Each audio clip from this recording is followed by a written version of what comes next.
Encontrei este site há alguns dias e pensei em compartilhar minha experiência. Isso aconteceu em 2005, logo depois que me formei na universidade. Moro em uma pequena cidade nos arredores de Londres. Não é um lugar assustador ou isolado, mas pode ficar bem deserto à noite. Na noite em questão, eu e alguns amigos planejávamos ir ao Fabric, no centro de Londres.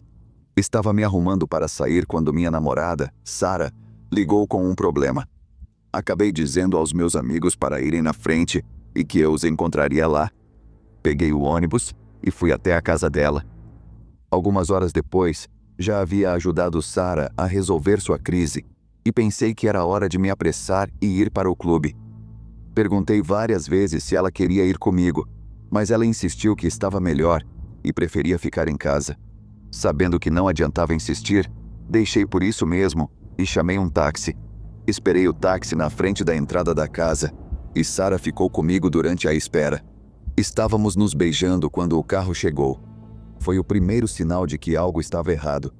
Não ouvimos o carro se aproximar porque ele estava dirigindo muito devagar, com os faróis apagados. Só percebemos porque ele ligou os faróis altos diretamente em nossa direção. Era uma velha perua Mercedes creme. Ignorei minha sensação de apreensão, achando que era apenas minha imaginação exagerada. Ok. Ele parou em silêncio. E daí? Sabendo o que sei agora, fico muito feliz que Sarah nunca tenha concordado em ir comigo. Entrei no táxi e disse ao motorista, um homem de uns 40 e poucos anos, que queria ir ao Fabric, no centro de Londres. Ele apenas acenou com a cabeça, olhando fixamente para o espelho lateral do motorista. Perguntei, "Você me ouviu, cara?" Ele acenou novamente e murmurou um sim.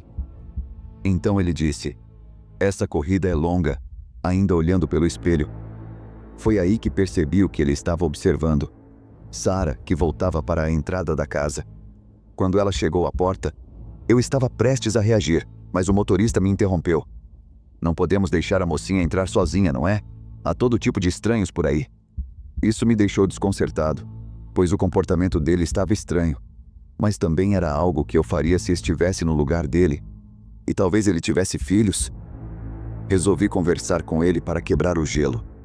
Depois de cerca de 5 minutos, me senti mais à vontade enquanto entrávamos em uma conversa comum sobre futebol e mulheres. Tudo parecia bem, até que ele começou a falar sobre a ex-namorada e o melhor amigo dele. Ele contou como os pegou se encontrando pelas costas dele e como espancou o amigo. Depois começou a fixar-se na ex, dizendo que todas as mulheres eram prostitutas e mentirosas, apenas interessadas em si mesmas, e que os homens existiam apenas para pagar suas dívidas e caprichos. Ele até tentou justificar o momento em que a agrediu, dizendo que homens não podem ser responsabilizados por suas ações se forem provocados. Então ficou ainda mais estranho. Ele começou a falar sobre todo tipo de coisas estranhas e sem noção, principalmente para um passageiro desconhecido como eu. E completou, "Mas algumas mulheres também são bem bonitas, como a sua garota." Ele me olhou pelo espelho, quase testando minha reação. Eu sou homem o suficiente para admitir que estava completamente apavorado, não só pela conversa, mas também pelo fato de meu celular, que eu tinha esquecido de carregar, ter descarregado no meio do discurso dele. Sem querer mostrar meu medo, pedi que parasse em um caixa eletrônico para eu sacar dinheiro e pagar a corrida no final. Ele concordou, e por um momento pensei que tudo ia acabar bem, até que ele disse que, antes disso, precisava parar para fazer xixi. Isso está melhor, pensei. Posso escapar enquanto ele estiver urinando e sair correndo. Ele saiu da estrada principal e passou por uma área residencial aleatória antes de finalmente entrarmos em uma estrada de terra indo em direção à floresta. "Cara, onde diabos estamos indo? Você pode fazer xixi em qualquer lugar." Ele respondeu algo como, "É mais seguro na floresta." Foi então que percebi. Este carro específico não tinha o recurso de destravar as portas no banco de trás. E, ao puxar a maçaneta devagar e silenciosamente, descobri que o bloqueio infantil estava ativado. Eu estava preso. Ele parou o carro perto da borda da floresta, virou-se e perguntou se eu queria acompanhá-lo. Recusei e disse que estava com pressa e pedi para ele se apressar. Isso pareceu irritá-lo, e ele bateu a porta com força antes de desaparecer. Esperei cerca de 1 minuto e tentei sair pelo lado do motorista, mas também estava trancado. Fiquei com medo que meus movimentos alertassem o taxista lá fora. Depois de tentar e falhar em reiniciar meu telefone, olhei ao redor para ver se ele tinha deixado algum aparelho ou celular que eu pudesse usar para me comunicar, mas nada. Depois de quase 10 minutos, criei coragem para quebrar a janela, percebendo que aquilo não era uma situação normal e que medidas extraordinárias poderiam ser tomadas. Bem quando estava me posicionando, ouvi um estrondo alto, como se um galho enorme tivesse caído nas folhas. Eu congelei. Não movi um músculo, nem mesmo respirei fundo. Queria ouvir tudo naquele momento. À medida que meus ouvidos se ajustavam, comecei a distinguir 2 sons bem distintos, mas intermitentes. O primeiro era um som de farfalhar, mas não era o vento. Parecia mais com pássaros voando pelas árvores todos de uma vez. O segundo era um som de batida úmida, como algo pesado sendo esmagado. Esse som ocorreu apenas 3 vezes, enquanto o farfalhar era mais frequente. Então, silêncio novamente. Decidi não esperar mais. Minha imaginação estava indo longe demais com aqueles sons, e eu só queria sair dali o mais rápido que minhas pernas conseguissem me levar. Eu costumava ser do time de atletismo. Me inclinei para trás, empurrei minhas pernas com toda a força e quebrei o vidro da janela traseira.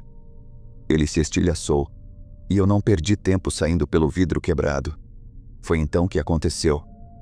Meus olhos se ajustaram à escuridão e comecei a perceber que o chão ao meu redor estava cheio de roupas de criança e até alguns brinquedos. Eu estava tão ocupado observando o cenário que não percebi quando ele se aproximou por trás, me agarrou pela nuca e disse: "Onde você está indo, amigo? Eu ainda preciso te levar ao centro." Notei que ele estava sem camisa, suando muito, coberto de terra, e em sua mão havia uma maldita faca, uma faca de cozinha enorme, com algo nela. "Que diabos, cara? O que você está fazendo?" Ele respondeu algo sobre ter armadilhas na floresta e que estava verificando se havia caçado algo. Ofereceu-se para me mostrar, reconhecendo que, se eu fosse com ele, provavelmente seria a última escolha da minha vida. Girei meu corpo o máximo que pude e dei um soco direto no rosto dele. E corri. Corri o mais rápido que pude. Ele gritou: "Até logo!" Eu o ignorei e continuei correndo. Embora tivéssemos dirigido cerca de 8 a 10 quilômetros, corri tudo de volta direto para a delegacia e contei tudo. Eles disseram que verificariam o local e me levaram para casa em uma viatura. Na manhã seguinte, liguei para Sarah e fui direto para a casa dela. Ainda estava perturbado com o jeito estranho que o taxista a tinha encarado, e já que ele tinha me pego na casa dela, sabia onde ela morava. Contei toda a história para ela. Quando terminei, ela apenas me olhou em descrença, sem saber o que dizer, e me abraçou. Naquele momento, a polícia ligou, e eu saí para atender. Eles disseram que foram verificar a área específica que mencionei, mas não encontraram nenhuma das roupas ou brinquedos que eu disse ter visto. Também não havia sinais de armadilhas ou faca. Eles mencionaram encontrar alguns pedaços de corda cortada, mas, sem provas, insinuaram que eu estava brincando com eles. Liguei para a empresa de táxi, pensando que pelo menos poderia fazer uma reclamação contra o maluco. A ideia de que isso pudesse provocá-lo não passou pela minha cabeça na época. Eles disseram que não tinham registro de um carro me pegando naquela noite. Um táxi havia sido enviado, mas quando chegou, ninguém estava esperando. Isso me deixou ainda mais assustado.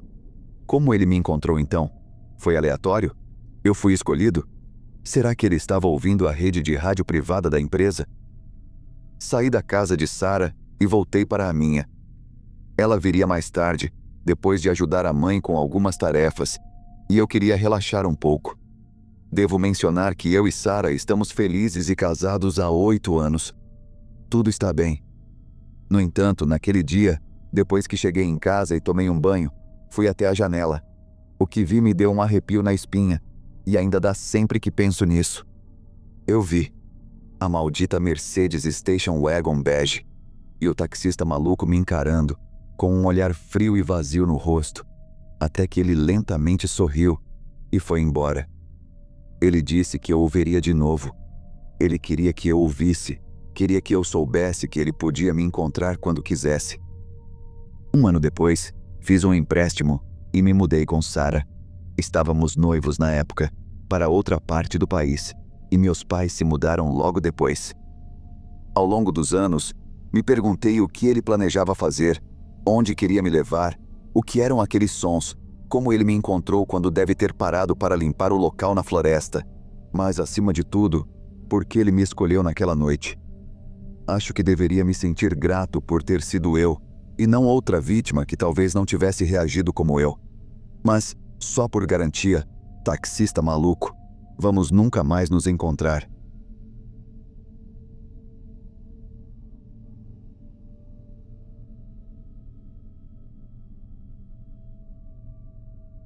Eu estava na casa do meu namorado depois de uma noite de cozinhar e assistir filmes. Não podia dormir lá porque tinha algo para resolver no dia seguinte. Normalmente meu namorado me levaria para casa, mas ele havia trabalhado um turno duplo e estava quase dormindo sentado, então preferi que ele ficasse em casa e eu pegaria um Uber. Já era bem tarde, um pouco depois da meia-noite, e claro que ele não gostou da ideia. Mas geralmente é seguro pegar um Uber para casa, logo não me preocupei muito. Chegou a hora de ir embora, e meu namorado me acompanhou até a porta do Uber para se despedir e dar uma olhada no motorista e na placa do carro. E lá fui eu. O trajeto da casa dele até a minha leva cerca de 15 a 17 minutos. Quando estávamos a uns 7 minutos de chegar, o motorista começou a falar comigo sobre preços de gasolina e coisas do tipo. Ele perguntou se aquele era o meu namorado antes. Respondi que sim, o que era bem óbvio. Então, ele começou a me passar umas vibrações estranhas, perguntando minha idade, se eu dirigia, que carro eu tinha, etc. Em um determinado momento, estávamos passando por uma estrada meio deserta e relativamente longa. Moro em uma parte da cidade bem cercada por árvores e natureza, e havia um carro parado, aparentemente com problemas. Foi então que ele perguntou: "Ei, se o carro de repente parasse no meio da estrada, o que você faria?" Eu respondi: "Avisaria meus pais exatamente onde estou para que pudessem vir me buscar, e depois pediria ajuda." Motorista: "Inteligente. Agora, e se o carro parasse e não tivesse ninguém por perto? E se você estivesse sem bateria no telefone?" Eu: "Isso não aconteceria? Meu telefone sempre tem bateria." Ele continuou insistindo no que eu faria nessa situação. Foi muito estranho e assustador. Meu coração estava disparado. Ele de repente parou de perguntar, e eu comecei a avisar meu namorado sobre tudo, compartilhando minha localização em tempo real. Quando estávamos bem perto da minha casa, que fica em uma área ainda mais deserta e escura, ele começou a comentar sobre o quão longe e isolado aquele lugar era, e como ele nunca tinha estado ali antes. Sei lá, foi tão estranho que nem quis que ele me deixasse exatamente na porta de casa, porque não queria que ele soubesse onde eu morava. Quando finalmente chegamos, ele só disse tchau. E eu fui andando rápido para casa e tranquei a porta o mais rápido que pude. Não sei se eu estava apenas paranoica ou se realmente tinha algo errado, mas parecia muito estranho, e da próxima vez com certeza vou dormir na casa do meu namorado.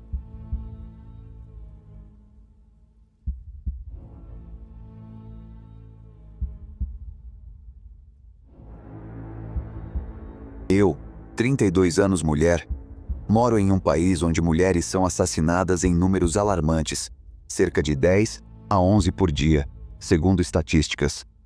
A maioria desses assassinatos fica impune. Na verdade, muitos nem sequer são investigados pela polícia. Esses crimes vão desde violência doméstica até sequestros aleatórios. Por exemplo, várias mulheres foram sequestradas em táxis regulares e serviços como Uber, e seus corpos acabam sendo encontrados abandonados, com sinais de estupro e abuso sexual. Quanto à minha história, geralmente eu me locomovo pela cidade no meu próprio carro, mas já usei Uber em várias ocasiões. Isso não é uma crítica ao Uber. Aliás, na maioria das vezes é um serviço seguro e confiável, e é por isso que eu o utilizo. Tento não ser paranoica, apesar das histórias de mulheres desaparecidas dessa maneira. De qualquer forma, isso significa que toda mulher que eu conheço já pensou no que faria se encontrasse em uma situação dessas.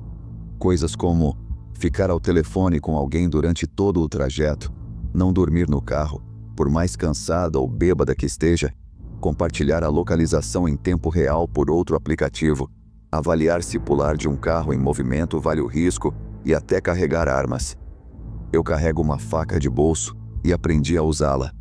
Sobreviventes já contaram histórias de motoristas que ficam em silêncio, desligam o aplicativo e mudam a rota para ruas que elas não reconhecem, tentando justificar isso como atalhos. Dito isso, um dia, após o trabalho, precisei pegar um táxi para casa e agendei um Uber, como de costume.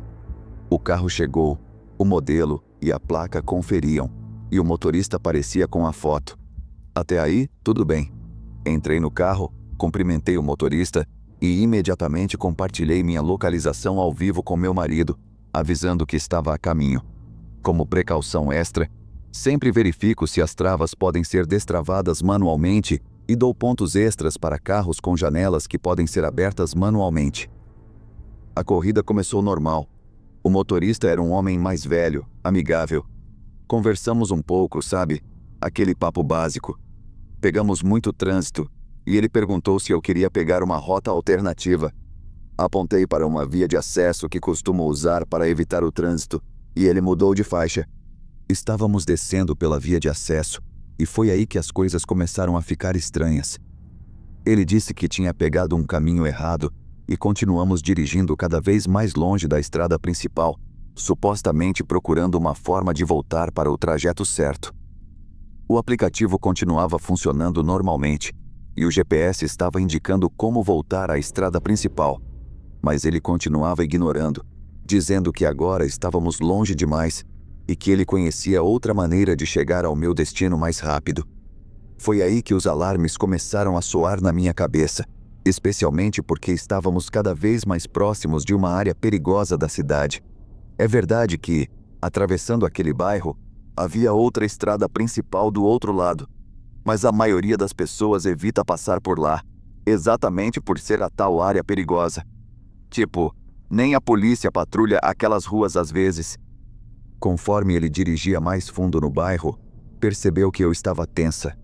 A verdade é que eu estava debatendo se deveria pegar minha faca ou se estava sendo super paranoica e o motorista estava honestamente só tentando chegar à outra estrada principal. Então ele começou a falar sobre o bairro e disse que eu não precisava ter medo, que era perigoso, mas que pessoas boas viviam ali. Sinceramente, eu não estava tão preocupada com as pessoas que moravam no bairro quanto com aquele sujeito fazendo um passeio turístico. Então comecei a falar também, dizendo que sabia que havia uma estrada que cruzava para o outro lado e que eu sabia exatamente onde estávamos. Em algum momento, a conversa mudou para a filha dele, que estava na faculdade, e eu tentei fazer o máximo de paralelos possível entre ela e eu. Uma mão na minha faca de bolso a essa altura, a outra pronta para soltar o cinto de segurança, enquanto eu mantinha os olhos no mapa para garantir que estávamos chegando mais perto da outra estrada principal. E felizmente, estávamos. Só comecei a relaxar quando reconheci onde estávamos. Eventualmente, chegamos ao meu bairro e pedi para ele parar uma quadra antes de chegar à minha casa. Não queria que ele soubesse exatamente onde eu morava e saí do carro o mais rápido possível.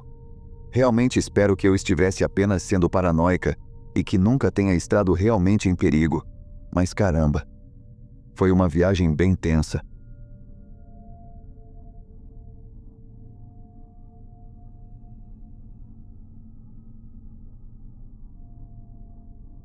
Na semana passada, eu estava bebendo com alguns colegas de trabalho e decidi que tinha bebido um pouco demais. Então chamei um Uber para ir para casa. Um homem asiático, por volta dos 35 ou 40 anos, me pegou em um carro bem bacana. A conversa começou normal, até que ele começou a falar sobre uma garota que ele conhecia, também chamada Jess. Ela sempre ficava em cima de mim, tentando me beijar e tal, mas eu a achava bonita demais, então não quis namorar com ela. Ele continuou falando sobre a Jess do Novo México, como ela parecia um anjo e como ele achava que ela era bonita demais para namorar, etc. E isso durou boa parte da corrida. Depois, ele começou a contar sobre como já tinha visto coisas estranhas como motorista de Uber. Disse que uma vez uma mulher entrou no carro dele, começou a tirar toda a roupa e jogou as roupas pela janela. Ele brincou dizendo: "Espero que isso não aconteça desta vez", com um sorriso pervertido e estranho. Então, ele me disse que eu era muito linda e que eu também parecia um anjo. Foi uma corrida desconfortável, mas finalmente chegou ao fim quando paramos na entrada da minha casa. Ele disse: 5 estrelas para você. Enquanto eu abria a porta e saía, mas então ouvi a porta do carro dele abrir também. Ele saiu do carro. Eu estava bem bêbada, mas ele era pequeno, então não fiquei muito preocupada. Caminhei até a porta da minha casa, mantendo um olho no esquisitão, que ficou parado ao lado do carro enquanto eu entrava em casa. Nada mais aconteceu, então foi um final meio anticlimático, mas para mim foi um encontro bem assustador.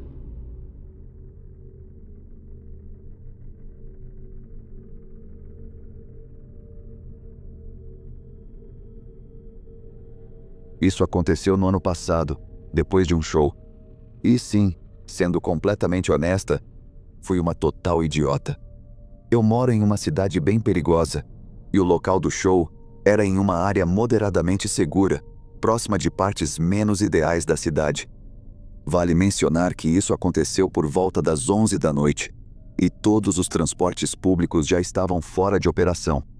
Também não fomos de carro. Moro a cerca de 8 quilômetros do local, e meu namorado tinha vindo me visitar de Amtrak, e eu não tenho carro. Na época, eu estava com meu namorado, Marvin.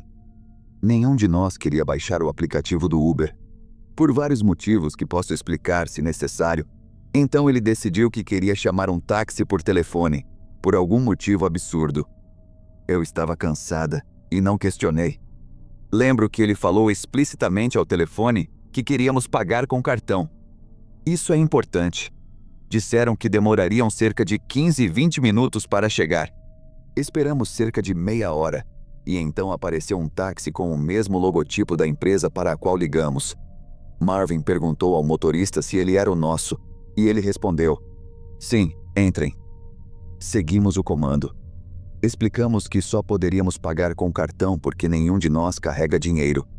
O motorista parecia irritado e disse que nos levaria a um caixa eletrônico. Explicamos que tínhamos falado com a empresa pelo telefone e deixado claro que pagaríamos com cartão. Ele disse que era tarde demais porque o taxímetro já estava rodando e que ele não nos deixaria sair. Comecei a entrar em pânico, especialmente quando ele começou a dirigir na direção oposta da que deveria. Tentei informá-lo gentilmente que ele estava indo pelo caminho errado, já que parecia não ter ideia de onde estava indo. Eu moro em um campus universitário, que é um ponto de referência que quase todos os locais conhecem. Ele continuava perguntando onde eu morava e qual saída ele deveria pegar, e quando me ofereci para mostrar o caminho, já que ele estava indo por uma rota totalmente estranha, ele ficou irritado e me ignorou. Tentei pegar as informações dele, mas ele não tinha a licença de taxista exibida como deveria. Estava com muito medo para enfrentá-lo diretamente, porque ele tinha uma atitude muito rude.